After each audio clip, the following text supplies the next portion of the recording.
That was good. Are you guys ready for the last and final panel of the evening? I have been so like in love with this woman since I was about graduating high school when Misadventures of Awkward Black Girl came out. I'm an awkward black girl, so it resonated with me very well. And I just love how Steve Stoute has just put on for the community and always messaged to go higher, to do better, to want more, right? So these two people coming up to the stage to SelectCon, I need everyone on the VIP area and everyone in the back and up top, I need you all to quiet down. I gotta have you guys quiet and attentive. And I won't introduce them until I know gotta be the bearer of bad news, but excuse me, down here, over here. Hey, thank y'all. I appreciate it. Appreciate you. All right, now that I have your attention, I'm gonna, without further ado, introduce philanthropist, actress, producer, writer, Issa Rae and Steve Stoute, CEO and founder of United Masters. Let's go.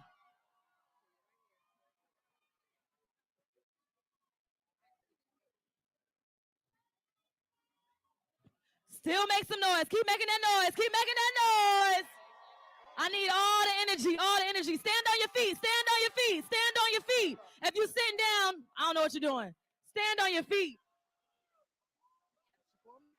Make a warm, warm welcome. Stand on your feet. Make that noise. Yo, yo, yo. Yeah.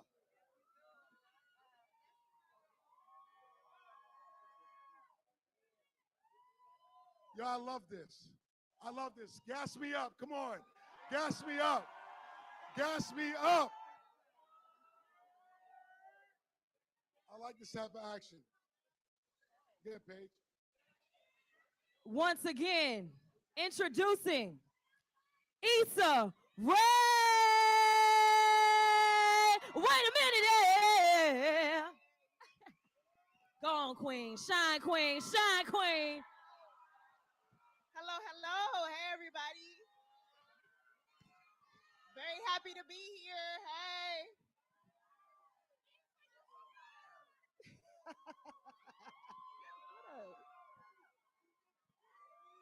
Y'all are live. Y'all been drinking too? Y'all been drinking, okay. That's what that is. Y'all been smoking too. We made a decision backstage that we were going to pregame. So the pregame is in play. So, ladies and gentlemen, what we want to do, honestly, we're going to go through some of, I'm going to take you through each story. But this is all about learning, education, and applying these lessons from this entrepreneur and how it could affect what you guys are building, how you approach your everyday life with wanting to grow and build your business. And I think that's the most valuable aspect of what you get at SelectCon. So that's what you came for, and that's what you're going to get. All right. So let's just start with basic housekeeping. What were your original aspirations when you went to Stanford? Man, when I was in college, I wanted to create. I think I wanted to act initially. I come from high school, like we all do after college, right? For the most part. And I had entertainment ambitions. I knew I wanted to write, but my dad was like, "You're at Stanford. You need to do something practical." And so I was like, "Okay, well, I'll do law, I guess." And that didn't really work out for me. So when you went to college, you went there. Were you considering not even going to college, or you had to go there because your parents had the pressure on? No, I never considered not going to college. Yeah, I wanted to go to NYU specifically because of film. Okay, because of film and because they had such a strong arts program, and 9/11 had just kind of happened, and so my parents were my mom was like, "No, I'm not sending you over there at all." And so I was like, ugh. And so they made me apply to Stanford just because it was so close, and I didn't want to go there. I remember crying, filling out the application, like, y'all are ruining my life. But then when I went to go visit there, I was just like, this is great. It has a great Black community too. And when I went to NYU, no offense to the girl that just, woo, but it didn't really have, it didn't have a campus, and it didn't feel like it had a community. And there was just something I liked about what Stanford had to offer. And to be honest, I saw a dude in a Bulls jersey who was kind of fine in a wave cap walking in, and I was like, this is my school. Okay. So 2007, Dorm Diaries, and 2011, Awkward Black Girl. What made you lean into YouTube? What made you decide this is the platform, and what was your ambitions with the show?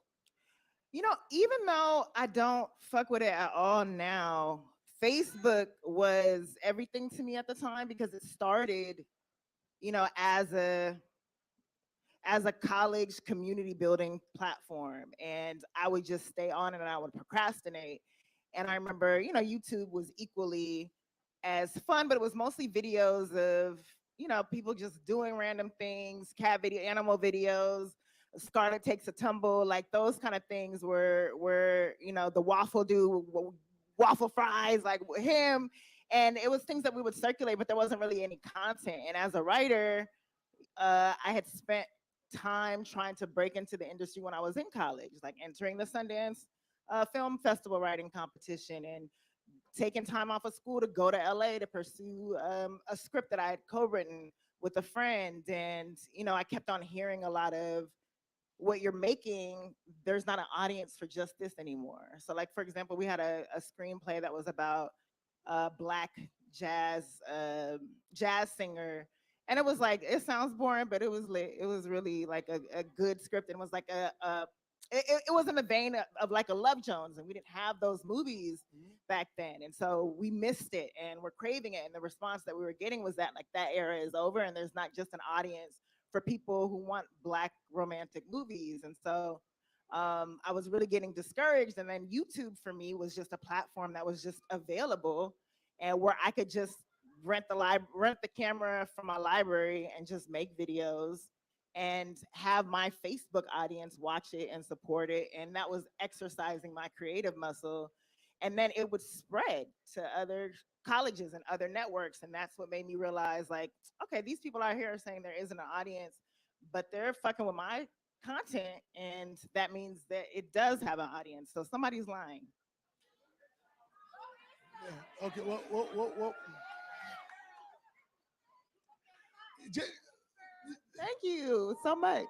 So, like, I just want to pull back a second.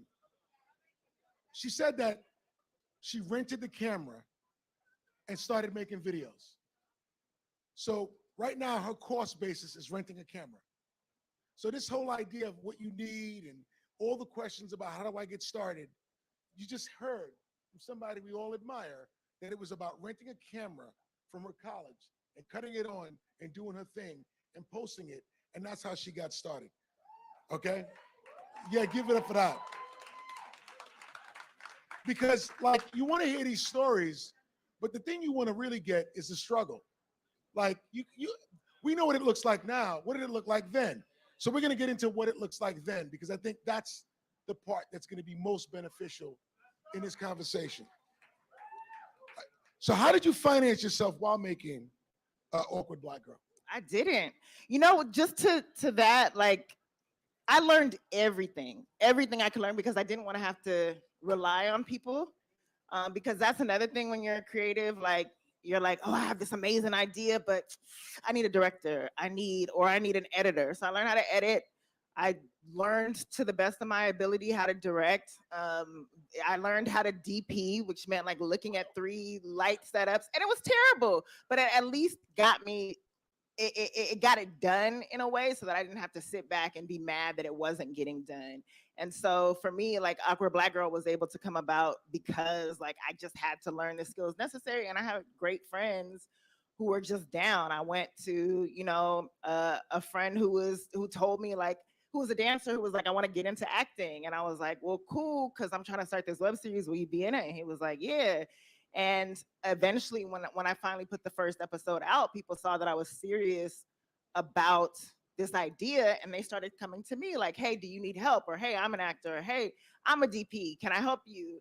And I want to be a producer. Can I help you? And so I started to build a team from that.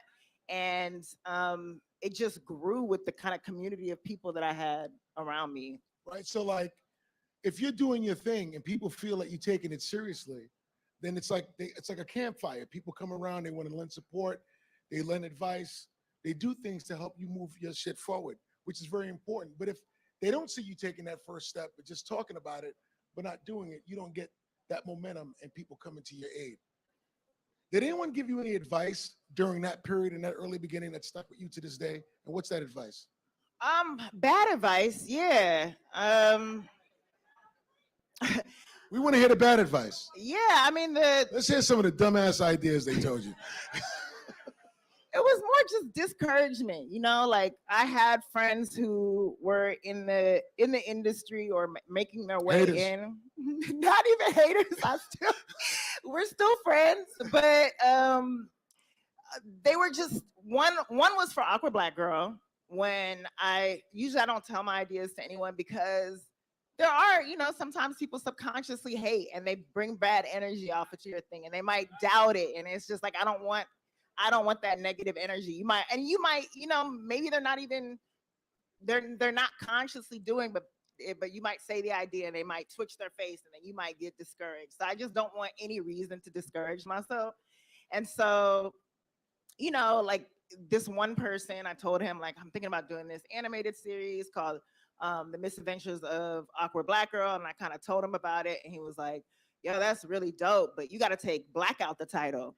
And I was like, why? And he was like, well, because if you put Black in the title, you're limiting yourself. You know, you're limiting who's going to want to watch it because they might see Black and they might be like, oh, this ain't for me. Or, oh, I don't want to watch this. And I'm like, if they see Black in there and don't want to watch it, I don't want them to watch it. Why would I want that? I want that audience.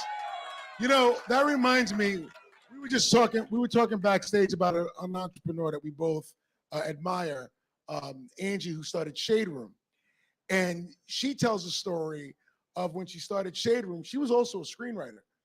And she went to Sundance Festival and she was an accountant. She had a bookkeeping job. And she goes to Sundance Festival for a contest. And because she qualified, she had to stay an extra week, but she had to go back to work. So that extra week was going to fuck shit up. And her boss said, look, if you don't come back today, you're done.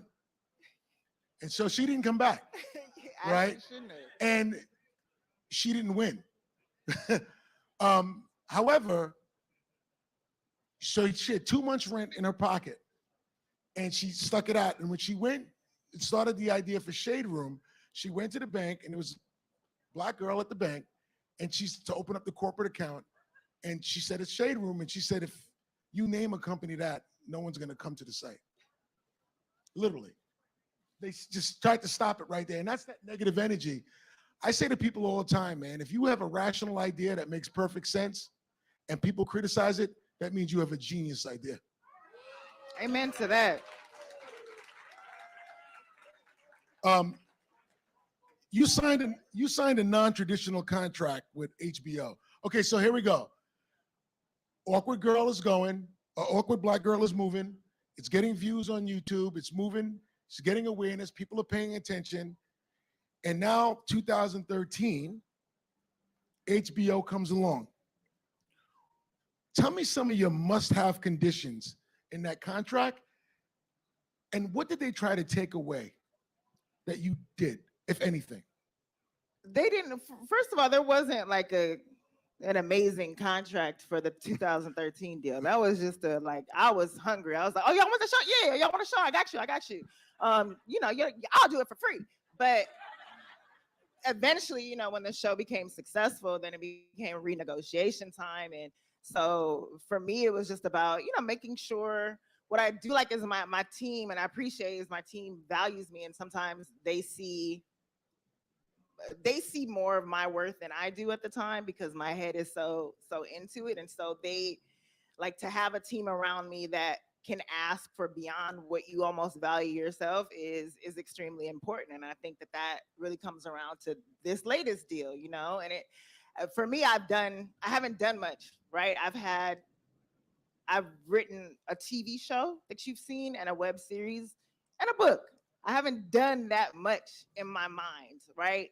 Um, but let me, like I have so much more to do, and so to be able to, have the opportunity on a larger scale to continue to create is a dream come true for me. And sometimes we act just grateful to be here, which I am, but that doesn't mean that you should sell yourself short. And so that's something that I'm continuing to learn. Yeah.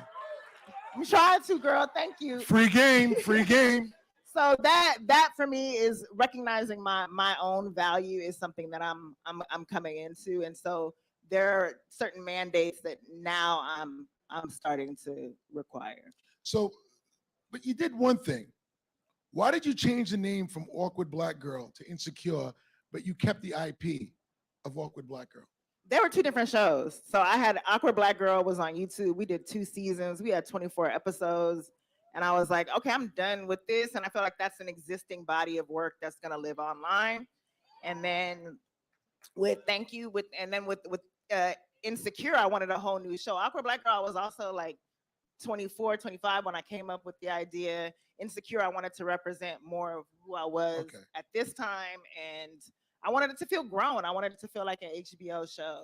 So for me, it was still starring me. So like at that time, I felt, kind of insecure. So Awkward Black Girl, that's your IP. That's my IP. That's for my sure. IP. Yeah. So you may do something with that down the line. Yeah, stay tuned. Whoa. So now we're going to move right into Issa's support of the Black community. You give Black creatives opportunities from every level: interns, makeup artists, writers, and more. You've seen the shift in the industry since you started the Trailblaze. Do you feel that there's a big change in Hollywood? And do you feel like everything that you're doing to support young Black creatives is making a difference? Yes, I do. I see the tides changing. I see an effort being made. I'm not claiming any responsibility for that, but I know that we have heralded it, and I know that we have mandated it on our side. Like that was very, very important to us in creating the show. For when I got my opportunity to create the pilot, I was just like, I know the people that have been working with me since Awkward Black Girl, I want to be able to give them opportunities. And it's not as easy as it sounds. It's hard because they will fight you at every level because it's about experience, and that's what they use to keep us out this industry is just like, they're not experienced enough. What have they done? Even though they'll give like a white man who's directed a short, the next X-Men movie, like for us, it just takes more to prove ourselves. And it takes us to take a chance on us to be able to do more. And so I know that with this pilot, I just knew like even if the show didn't get picked up, people would get the experience to say that they worked on this pilot to be able to get their next job. And that's kind of what that's the mentality we had as the show continued, about like giving people chances, but they still had to be good. And also not doing the thing where we just support people because they're Black. Like we have to make sure that they are good because they need to be. You have to be, because people will doubt you at every turn. They will find a reason for you not to be. And so that's been essential. And I have seen more efforts being made within the industry to have more inclusion and to get people behind the scenes. But sometimes I think that within the industry, a lot of white Hollywood thinks that diversity just means white women, and that it really hasn't trickled down to behind the scenes just yet. So you'll see like a diverse cast or crew, and it'll just be like, oh, y'all just put more white women in here, but it's still like all white. So there's a lot of work that needs to be done and a lot of examples that need to be set. But I'm committed. Well, your commitment is clear with you. I'm looking right now at your organizational structure, and it seems like you're trying to build the next Disney. That's your aspiration, and you've not been shy about that. So hooray, you have your movies, You have your music company, radio. You got Hilltop Coffee, a coffee shop, right? And you have a relationship with Patreon, in which you do, obviously, what Patreon does, crowdsourcing, and just everything that you're building with Insecure and now your production deal that you just signed. You have so many tentacles. How do you balance being a creative and a CEO? And I just want to talk about that for a second, because I've watched some of the great, creatives be CEOs, Jay-Z being one of them, Diddy, who you've looked up to, being one of them. You've looked at what these people have done, Oprah being one of them. How do you balance being a creative and a CEO? I hire well. That's how I balance it, honestly. And I trust who I hire, because it's not, doesn't make sense to, he's drinking Japanese whiskey. It's really good. I am too. I'm drinking Diageo. Just kidding. He's drinking Diageo. And that's good too.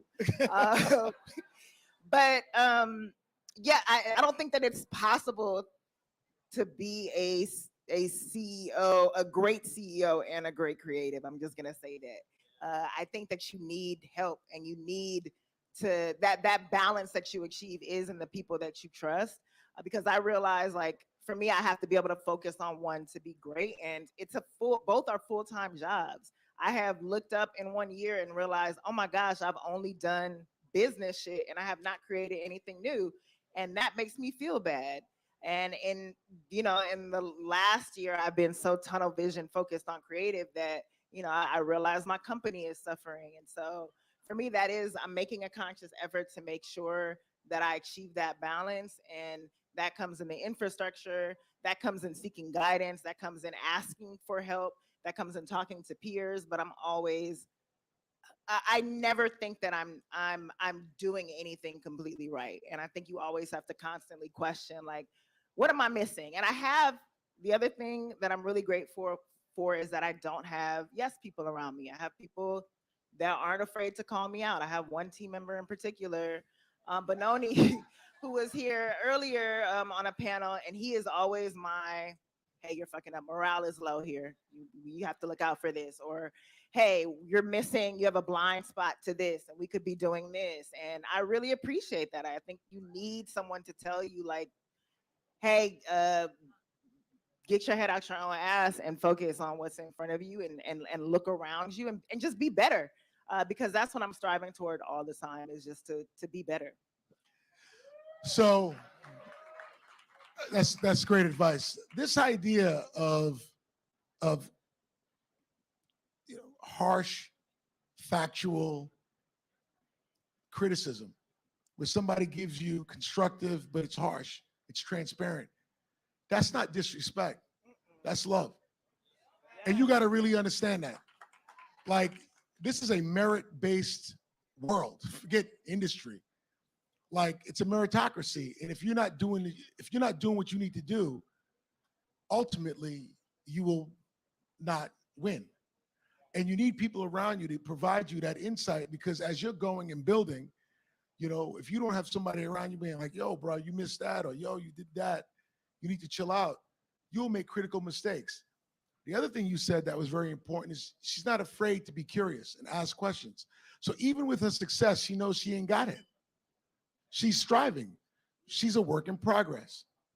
We're works in progress. It doesn't matter where you are. We're works in progress. That's important. That's what we all have in common. I just want you to be my translator for life. Anything that I said, please. Break it down. Preach. Thank you. So you said something that was dear to my heart. You talked about the music industry.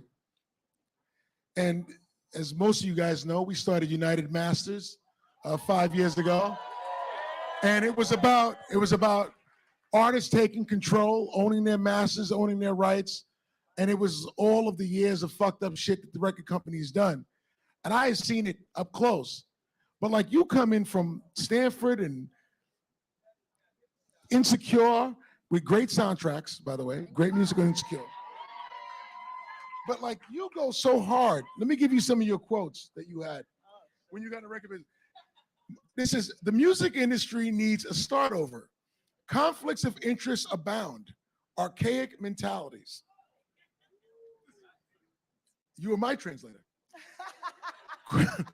But this one is a little outside of my realm. Crooks and criminals. It's an abusive industry, and I really feel for the artists that have come up in it. When and how did you come to this conclusion, and what led you to start radio? Give me the experience. That came from starting radio, to be honest. I'm still learning. I'm still learning about this industry, and I just being a creator, obviously value creators, and on the Hollywood side, do my best to make sure that there's a pipeline, that there's a comfort, that there's transparency, and I don't see that on the music side. And it's come from making deals where I can see that, like, lawyers, for example, can represent the label and the artist, and that's okay. I have to sign. My lawyer has to tell me, hey, I represent this company, so you should know this, and maybe get another lawyer for this deal. But and I don't see that happening with it. That's fucking crazy. Why is just not to go deep into it, but like that's one part of it. In addition to, obviously, licensing music. You licensing music and the deals there. I think Hollywood is not the standard for anything, but there are guild minimums, and there's the least amount that an artist can be paid, and that there's a protection there. And I don't think that artists are protected in that same way at all. And I think that's why, like these United Masters, like these type of situations are so important, just because there is transparency and there is ownership. And there's so much. Like, the executives of labels can also manage artists. It's a mix. It's unbelievable what they do. It really is a sad business model that it is a form of slavery. And it's very hard when I use that word. Well, it's fine. Well, they call it masters for a reason. That's not a fake word. Those are in recording contracts. I'm not even joking around. There are recording contracts in which the first original copy is the master, and the copies are called slaves in the contract. This is not bullshit. This is normal. This is normal language. And it's continued to like, what has changed? What's changed is, and we're about to get into that, actually. That was a very good segue. So when I look at things, it goes from slavery, right, just form of compensation. No, stop. No. The woo was for, hold on, time out. The woo was for, go down. I'll defend you. Let me defend you. The woo was for when I look at things, woo. And then I was about to say what I was about to say. Let's get into this. Come on. Let's not. Forms of compensation went from slavery to the indentured servant to employment to ownership. Okay? And that's where we are today. We're talking about ownership. Tell me about Web3. You've always been on the forefront of technology. And even about getting into detail about Web3 or the metaverse or blockchain or crypto. You support transparency.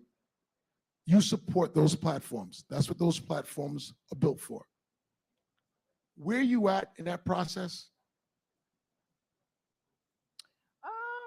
So Hooray might venture into that, yes. But I'm going to give you my stream of consciousness thoughts about it. Okay, please. The metaverse, NFTs, it just feels like sometimes, and not even sometimes, it feels like we're entering an era where placing a lot of value on the intangible and the non-physical, and that is scary. In a time when resources are becoming very scarce, and that scares me. And so anything where billionaires are like, yeah, this is this cryptocurrency, this is it, this is the next thing, is like, billionaires fuck with this, but how is this good for me? How is this good for the average person? And obviously they're going to make a lot of money off of cryptocurrency. It benefits them.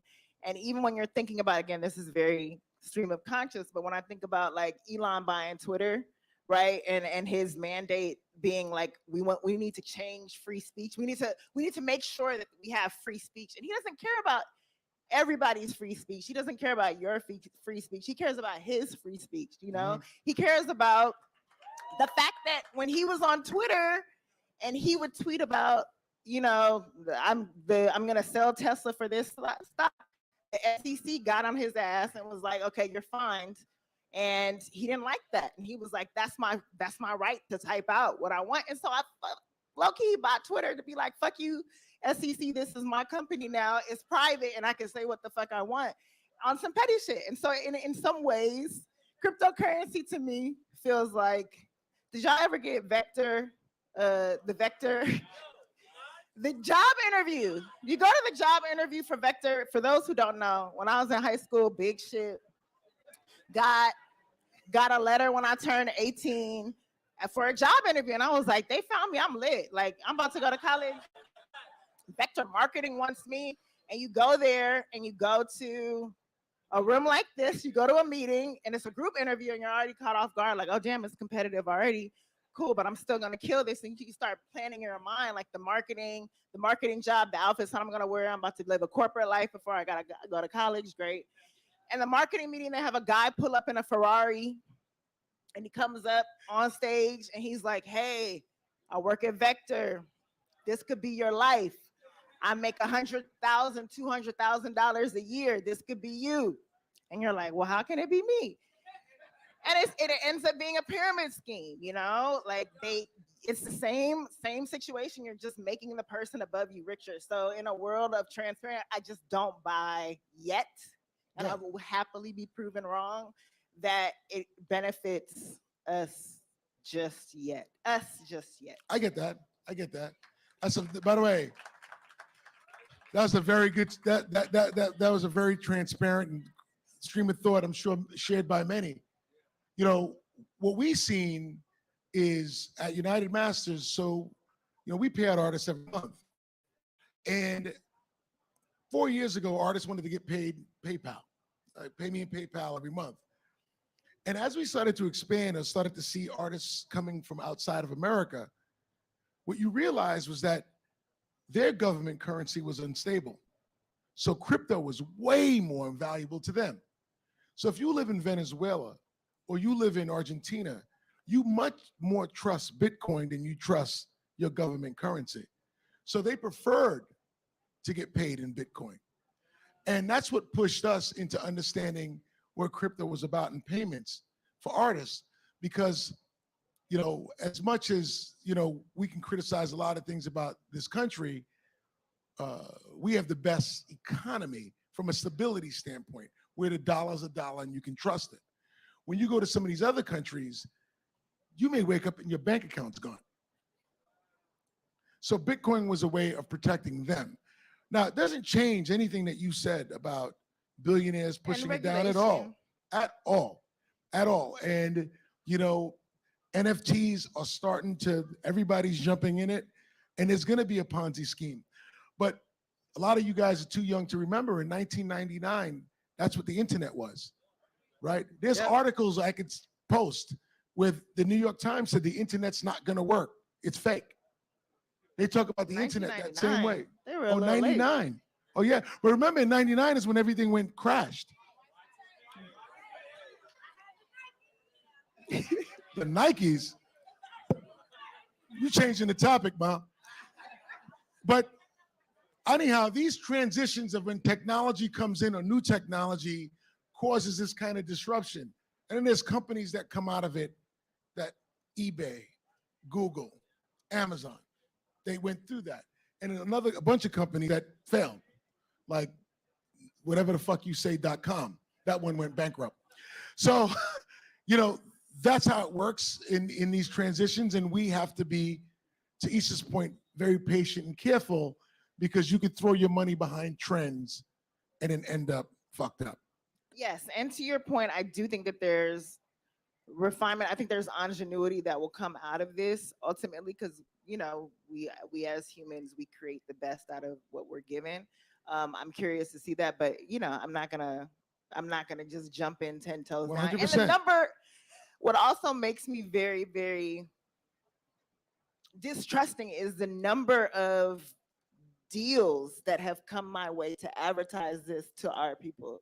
Like specifically, like lots of fucking money to be like, hey, we want you to advertise cryptocurrency because your demographic trusts you. And I'm like, well, then that matters to me. I'm not just gonna sell people some shit just because, you know, and I don't have that value. Give it up for that.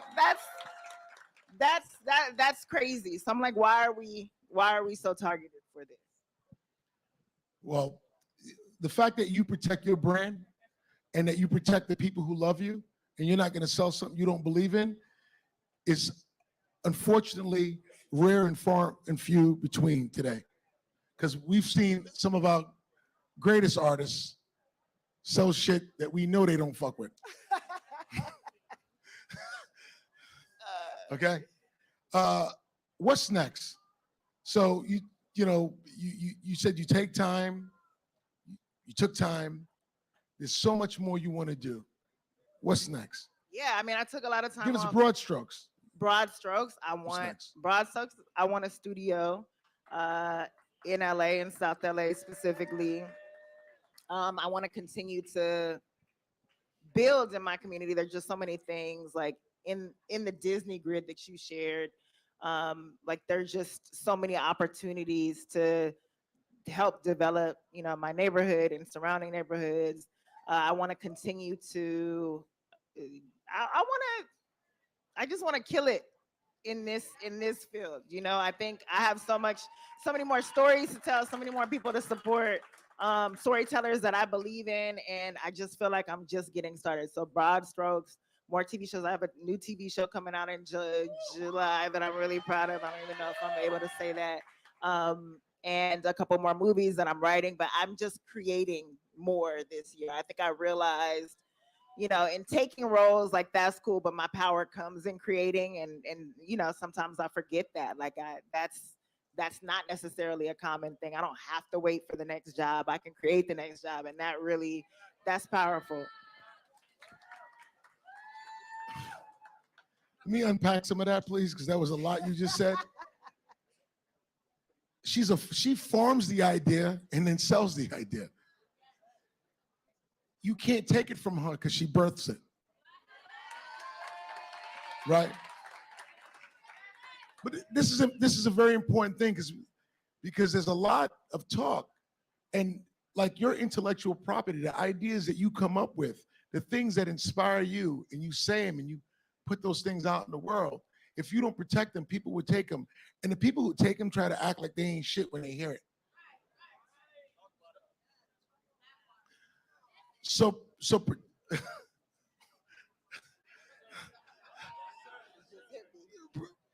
protecting that part is critical. And you have to remind yourself that you birthed those ideas. Like she just said, I'm like, I don't need to rely on anybody. I could do it myself. And you can all do it yourselves. We all have talent. It's something that we possess inside of us, that if we just tap into it and believe in it and put it out there in the world, you know, it will be rewarded. But you have to believe in it, and you can't run from it. You got to chase it down and chase those dreams. For me, in this conversation, when I was doing all my homework on Issa, I couldn't believe, like, I felt like you were born in like you came from my generation. Like, because when I speak to you, it's like speaking to Jay or Puff or people who came where we just used hip hop and we didn't know what the fuck we was doing, but we knew that if people like hip hop, we could make clothes and we could make this and we could make that. and and and you have that same level of energy. Because we watched y'all. We watched y'all do, you know, and I think that that's to be able to come up during that time and observe and have the blueprint to look at within a genre that you guys made massive. You guys made popular culture. I think you can't watch that and grow up in that and not imagine what's possible in whatever respective field that you are in. And so, That's dope. you know, thank you guys for that blueprint, because you don't, obviously, if you can't see it, you can't achieve it. And so much of that, to be able to see Black people, Black men and women become these massively successful entrepreneurs when people discounted the genre, is just wildly inspiring. So when I was coming up, I learned very early when I went into the advertising business. I was 34 years old.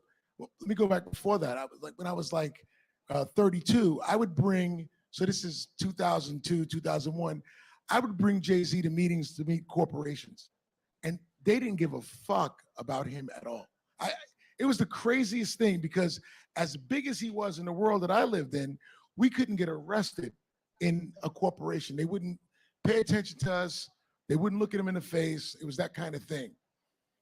And to this day, I tell companies when they try to hire me now, because they, we ring in, and I'm telling them, ethnic insights ultimately would lead to mainstream insights. Number one, Time. ethnic insights will lead to mainstream insights. Number two, if you have a diversity problem at the top, you have a youth problem at the bottom. Woo. So it's to your benefit. All of the values that Issa's talking about, hiring diversity, giving people opportunities, not like, even if their resume isn't there yet, like betting on them because their counterpart are getting shots with nothing, like very little, and they say they're getting much better opportunities. These are things that we all have to do.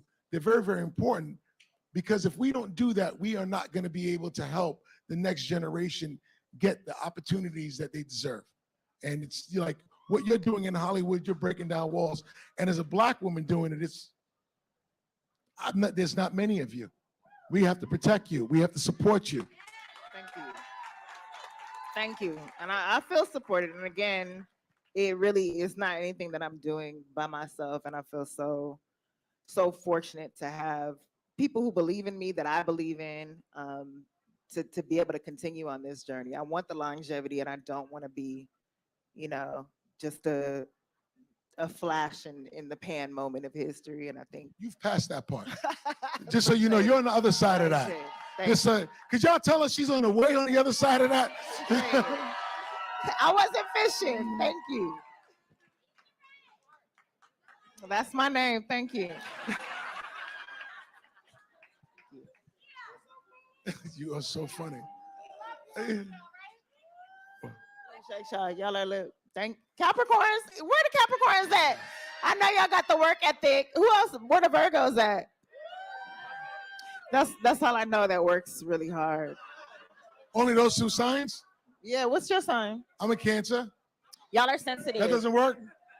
That My doesn't mom's play a well. Cancer. She's my favorite person. I know Sagittarius plays well. Sagittarius. Okay, hold on.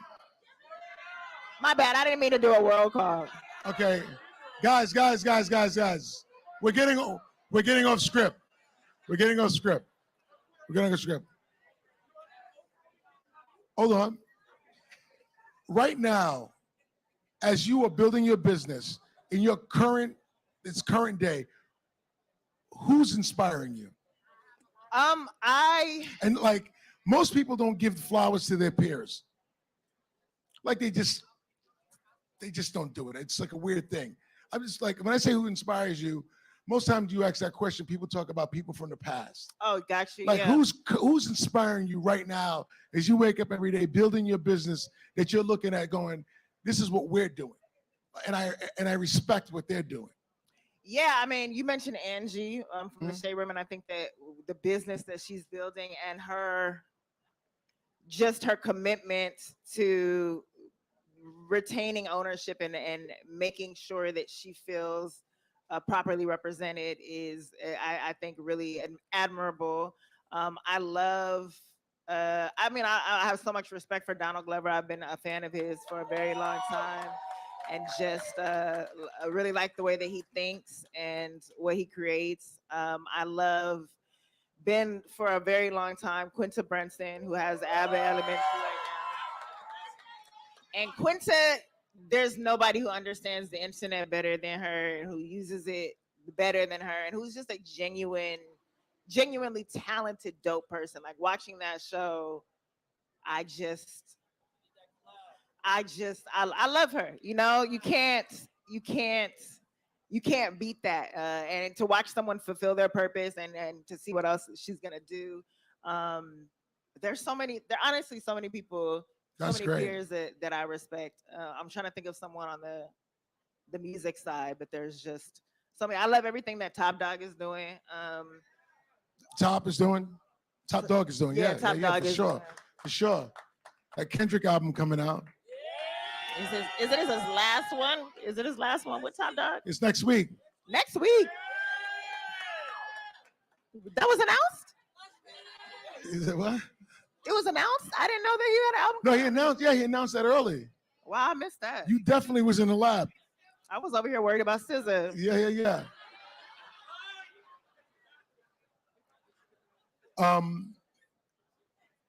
For me, I really love.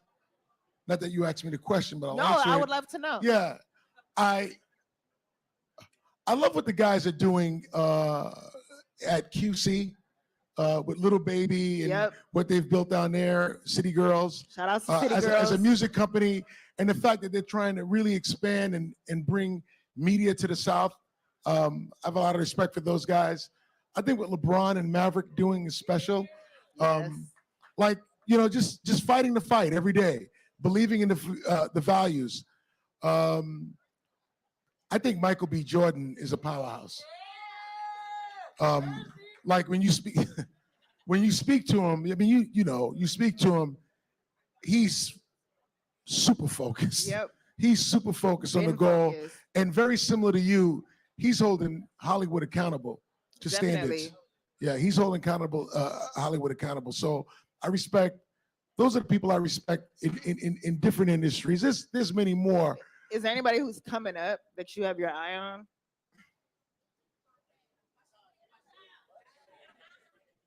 Who's Steve watching? It's a good question. Honestly, just to hit the stream of thought button that you hit earlier, I'm just so committed to what I'm doing and trying to stay fresh, or staying fresh actually, that I'm lockstep with what's happening next. Like I'm really in it with what's happening next. And I try my best to not put what I love or my era of music or my era of values on the next generation. I give myself to them and see how I could be of service to them. And that's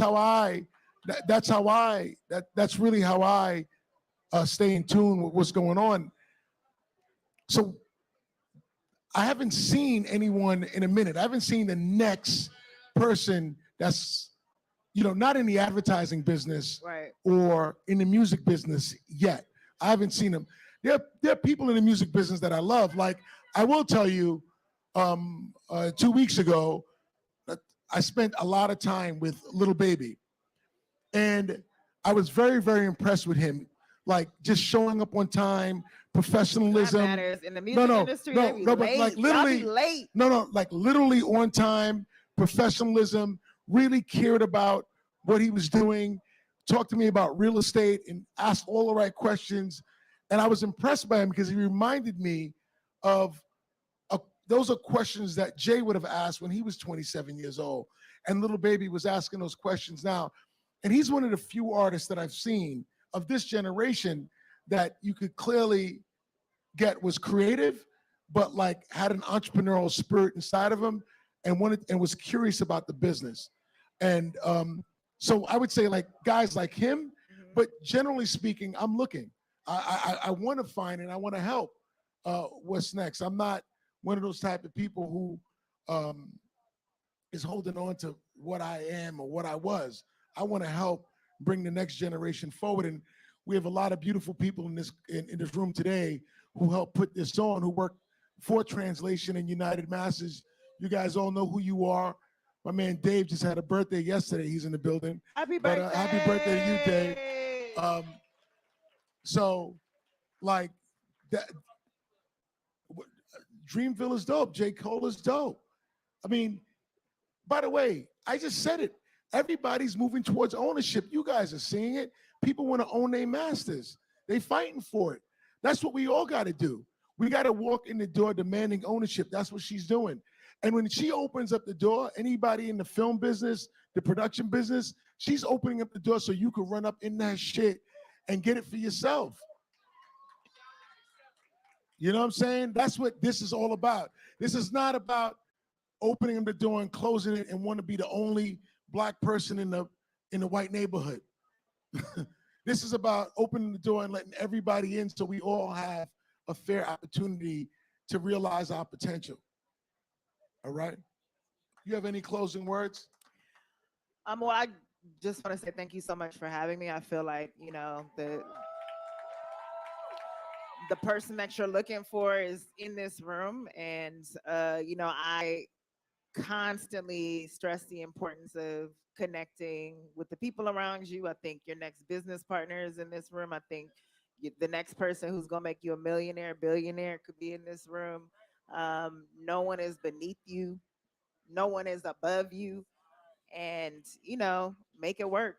Work with each other to make it work. Put a hand up for that. Yeah. And I just want to thank you for coming out here and literally giving of yourself to everybody, to the team at United Masters, to, like I told you backstage, we just want to educate, give people free game, and watch the come up. And the fact that you came here to do that, I appreciate that. So I'm thank you honored for to that. be here. By the way, thank you, Diageo. Thank you, Ally. Thank you, Twitch. Thank you for all of our partners for a successful SelectCon. Let's go party, guys. Thank you all so much.